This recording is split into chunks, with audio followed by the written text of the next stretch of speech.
Henrique Capriles was 40 years old. He'd spent his entire adult life preparing for this moment. April 14, 2013, election night, his chance to defeat Chavismo.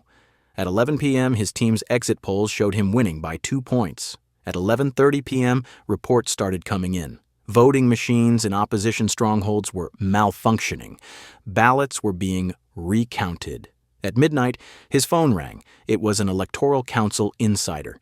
"Get out of the country tonight. They're not going to let you win." Capriles refused. At 1:04 a.m., Tibisay Lucena appeared on national television to announce the results. Maduro 50.61%, Capriles 49.12%, a difference of 235,000 votes out of 15 million cast. At 1:07 a.m., Capriles went on television and said 5 words that would haunt him. "We do not recognize these results." What happened next?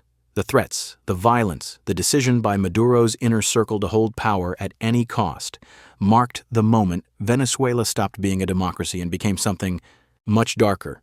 To understand what happened that night, you need to understand what was at stake. This wasn't just another election. This was supposed to be Venezuela's return to normalcy after Hugo Chávez's death.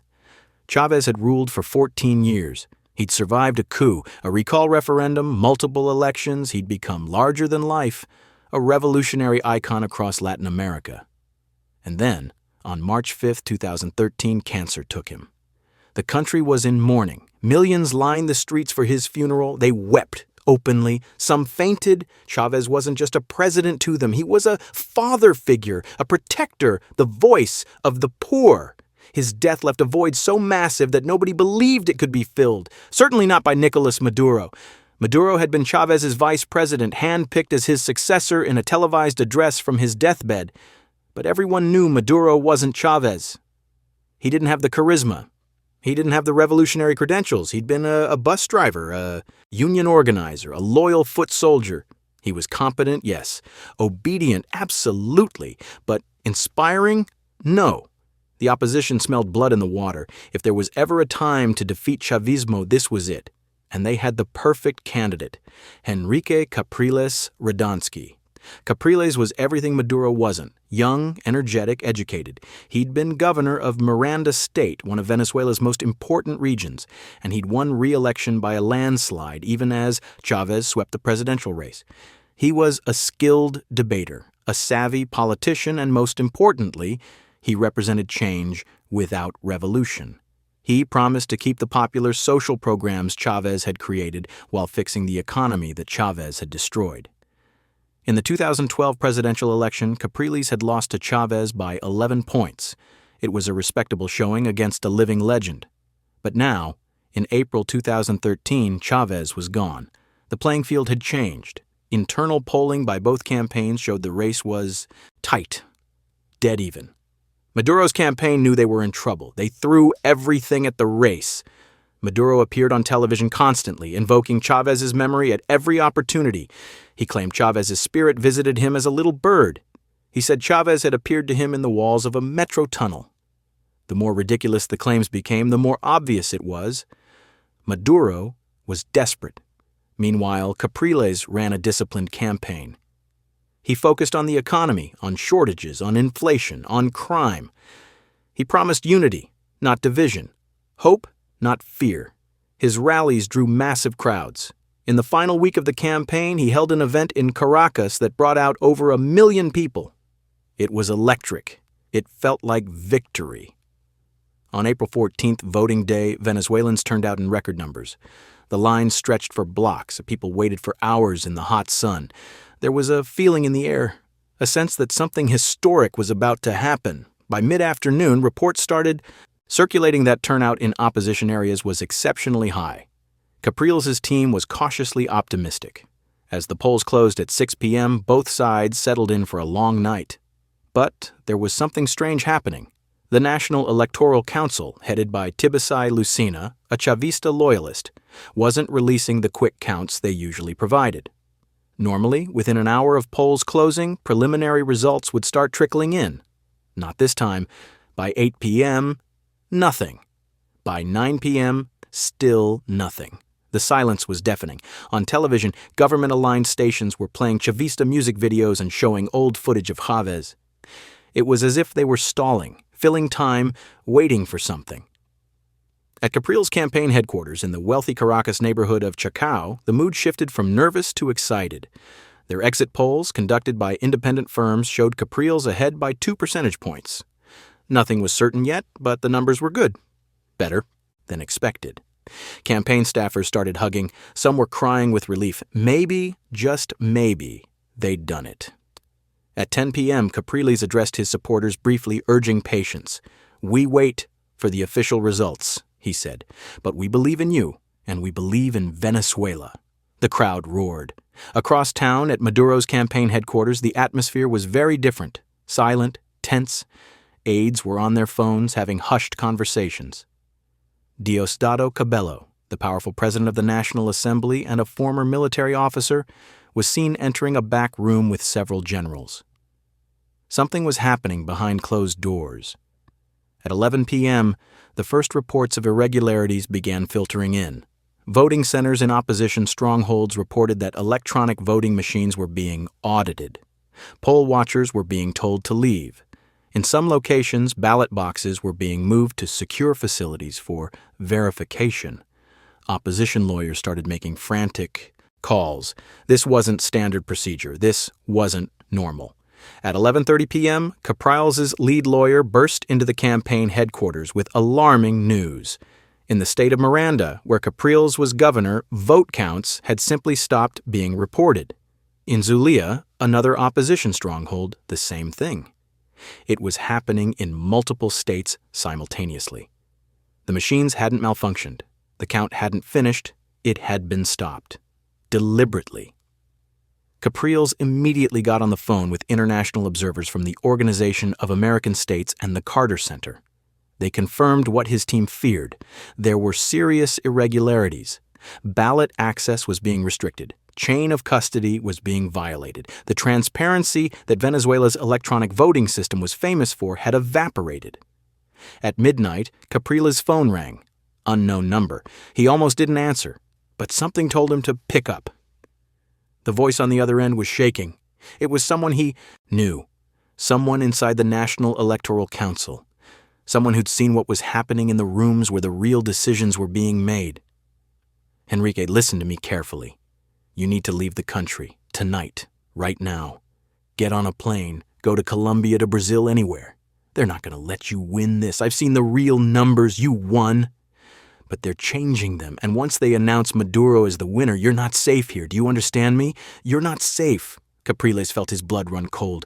"Who else knows about this? Everyone who matters, the generals, the Cubans, Diosdado. They've made the decision. Democracy is over. If you challenge this, they'll arrest you, or worse." "I can't run," Capriles said quietly. "If I run, it's over for everyone. If you stay, you die." "Then I die." The line went dead. Capriles stood there for a moment, phone in his hand, processing what he'd just heard. His campaign manager walked over. "Henrique, what's wrong? You look like you've seen a ghost." "They're stealing it," Capriles said. "Right now, they're stealing the election." At 1:04 a.m., every television station in Venezuela cut to the same feed. Tibisay Lucena, president of the National Electoral Council, sat at a desk with the Venezuelan flag behind her. She looked tired. She looked uncomfortable. But she read the statement that had been prepared for her. With 99.12% of votes counted, the National Electoral Council announces the following results. Nicolás Maduro Moros, 7,587,532 votes, 50.61%. Henrique Capriles Radonsky, 7,363,264 votes, 49.12%. A difference of 224,268 votes. Nicolás Maduro is elected president of the Bolivarian Republic of Venezuela. The room at Capriles' headquarters went silent. Someone dropped a glass. It shattered on the floor, but nobody moved to clean it up. They just stared at the screen. 1.5%. After all of this, after the rallies, the hope, the massive turnout, 1.5%, Capriles knew immediately what he had to do. It was political suicide, but it was the truth. He walked to the podium where cameras were already set up. His hands were shaking, but his voice was steady. "We do not recognize these results. 5 words. 5 words that would define the rest of his life. 5 words that drew the line between democracy and dictatorship. There were thousands of irregularities, he continued. Machines that mysteriously stopped working in our strongholds. Votes that appeared out of nowhere in government areas. We demand a full audit. We demand a recount, every vote, every precinct, because the people of Venezuela deserve to know the truth. Across town, in Maduro's headquarters, they were watching. Diosdado Cabello smiled. He just made this easier for us. Within hours, the government's response began. State television declared Capriles a fascist attempting a coup. They showed old footage of the 2002 coup against Chavez, implying Capriles was part of the same conspiracy. Government supporters, organized into armed groups called colectivos, were mobilized. They rode through opposition neighborhoods on motorcycles, firing guns into the air, terrorizing anyone who'd voted against Maduro. On April 15th, the morning after the election, Capriles called for peaceful protests. He asked supporters to bang pots and pans, to wear white, to march silently. Nearly 2 million people responded. They filled the streets of Caracas, of Valencia, of Maracaibo, the largest demonstration in Venezuelan history. The government's response was brutal. National Guard troops fired tear gas into the crowds. Colectivos drove through opposition neighborhoods shooting at anyone who looked like a protester. By the end of that day, 8 people were dead. Dozens were injured. Hundreds were arrested. Maria Fernandez was one of them. She was 24 years old, a nursing student who'd voted for the first time in her life. She was walking home from a protest when a group of men on motorcycles surrounded her. They were wearing red shirts, Chavista colors. They beat her unconscious and threw her into a van. She woke up in a police station, face bloodied, ribs broken. They kept her there for 3 days. They never charged her with anything. They just wanted to send a message. This is what happens when you challenge power. Capriles demanded an audit. The Electoral Council refused. International observers called for transparency. The government expelled them. Capriles appealed to the Supreme Court. The court, packed with Chavista loyalists, rejected his case without even reviewing the evidence. Behind the scenes, something even more sinister was happening. Intelligence reports later revealed that on the night of April 14th, between 11 p.m. and 1 a.m., there had been unusual activity at the Electoral Council's data center. Technicians who weren't normally on staff had been seen entering and leaving. Hard drives had been removed. The electronic voting system, which was supposed to be foolproof, had been accessed by unauthorized personnel. Who were these technicians? According to whistleblowers who later fled the country, they were Cuban intelligence officers. Cuba had been Venezuela's closest ally under Chavez, and that relationship only deepened under Maduro. In exchange for cheap oil, Cuba provided Venezuela with intelligence support, military advisors, and most importantly, expertise in maintaining authoritarian control. If the election needed to be adjusted, Cuba knew how to do it. One of the technicians, a man named Jorge Rodriguez, who later defected to Spain, gave an interview years later. He was careful with his words, but the implication was clear. "I was there that night," he said. "I saw things that I will never be able to talk about publicly. But I will say this. The numbers that were announced at 1 a.m. were not the numbers we were looking at 11 p.m. Mathematics don't lie. People do." But in April 2013, none of this was public. Knowledge yet. All Venezuelans knew was that their democracy was slipping away. Maduro was inaugurated on April 19th in a ceremony that was half celebration, half military show of force. Tanks lined the streets, soldiers in full combat gear surrounded the presidential palace. The message was clear. Maduro might have barely won, but he was prepared to hold power by any means necessary. Capriles continued to fight. He organized more protests. He gave speeches. He filed lawsuits. But with each passing week, it became more obvious that the battle was lost. The institutions that were supposed to protect democracy, the courts, the Electoral Council, the legislature, had all been captured by the government.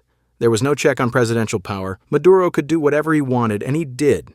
In the months following the election, hundreds of opposition activists were arrested on trumped-up charges. Television stations that criticized the government were shut down. Newspapers were denied. Access to paper and ink, forcing them to close. The few remaining independent voices were silenced one by one.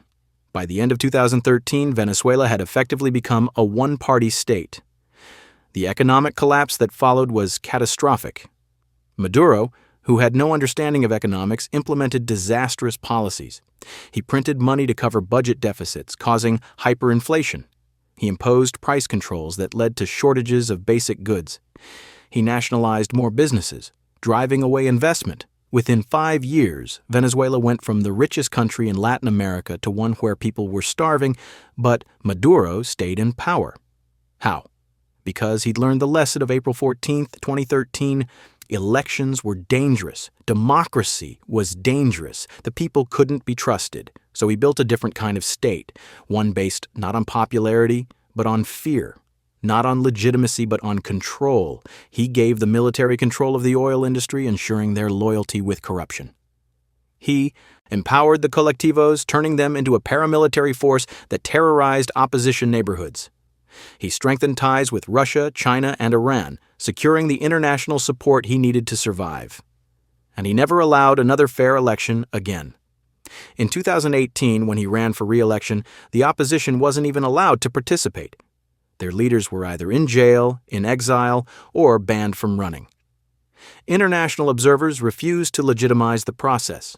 Maduro won with 68% of the vote, but turnout was less than 30%. Nobody believed the numbers. Nobody cared. The charade of democracy was over. Henrique Capriles, the man who'd come so close to stopping this, lived the rest of his life in Venezuela, but politically neutered. The government banned him from holding office for 15 years. They froze his assets. They harassed his family. He couldn't travel. He couldn't speak freely. He became a living ghost, a reminder of what might have been. In 2019, during an interview, a journalist asked him if he regretted saying, "We do not recognize these results," on that night in 2013. Capriles was quiet for a long time. Then he said, "Every day, I think about that night, about the phone call, about the choice I made to stay instead of run, about those 5 words. And every day I wonder if speaking the truth was worth it, knowing that it accomplished nothing. That Maduro is still there, that the dictatorship is stronger than ever, that millions of Venezuelans have fled the country, that the ones who stayed are suffering." He paused. "But then I think about Maria Fernandez, about the 2 million people who marched, about everyone who believed that democracy was worth fighting for, and I realized that if I had run, if I had stayed silent, if I had accepted those results, I would have told all of them that their votes didn't matter, that truth didn't matter, that they should just give up. So no, I don't regret it, because on April 14th, 2013, Nicolás Maduro stole an election, but he couldn't steal the truth. And someday, when this nightmare is over, the truth is all we'll have left." That night, April 14th, 2013, was the night Venezuelan democracy died. Not with a bang, but with a phone call, with a stolen percentage point, with a decision made in a locked room by people who believed power was more important than people. Nicolás Maduro won by 1.5%, but Venezuela lost everything. If this story revealed something you didn't know about how democracies die, hit that subscribe button. Share it with someone who needs to understand how fragile freedom really is. Drop a comment about what you would have done in Capriles' position. Would you have run, or would you have stayed and fought? And ring that notification bell for more untold stories about the moments that changed history. Because the only way to prevent this from happening again is to remember how it happened in the first place.